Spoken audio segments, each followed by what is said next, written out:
What should a primary school pupil know about the internet, and how might this most effectively be taught? What is the internet? The internet is a global network of computers that works in a similar manner to the postal system but at sub-second speeds. As the postal service enables people to send others parcels containing information, the internet enables computers to send parcels of data to one another. So, are the internet and the World Wide Web the same? The internet and the World Wide Web are not the same, which is a common misconception. Instead, the World Wide Web is part of the internet. The World Wide Web is the information displayed via web pages.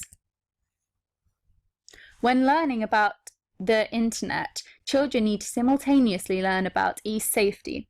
Therefore, for the purpose of this video, I will be focusing on e-safety, which is an extremely important topic as technology has become more accessible for children. Thus, it can be suggested that there is more of a possibility that children will be at risk. It may be suggested that children are the biggest users of online technology, as over 90% of children aged 5 to 16 have access to a computer within their home, and 50% of children aged 8 and older have had at least one social profile. However, in 2004, research identified that there were concerns about how young children were using the internet and whether they were using it in a safe manner.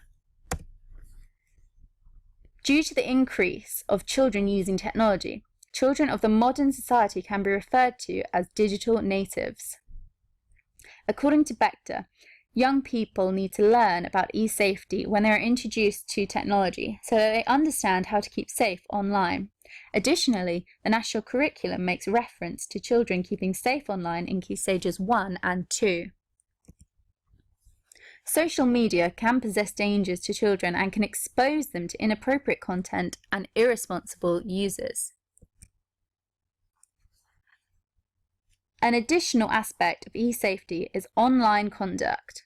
According to Cranmer, pupils struggle to understand the implications of their online conduct, as they experience difficulty attempting to understand that their online actions can significantly impact on the life of theirs and others.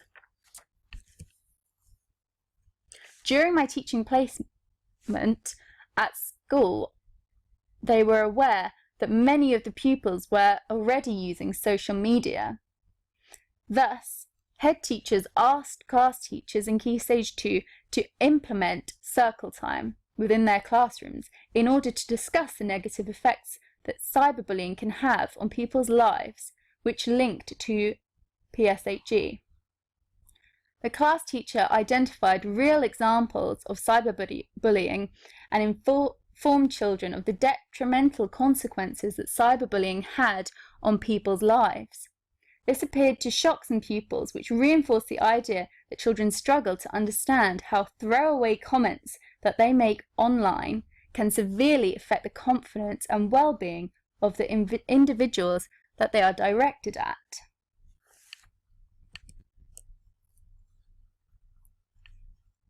This leads to the question of how I will further my practice. I will further my practice by continuing to develop my knowledge of e-safety so that I can enable pupils to use the internet safely and productively.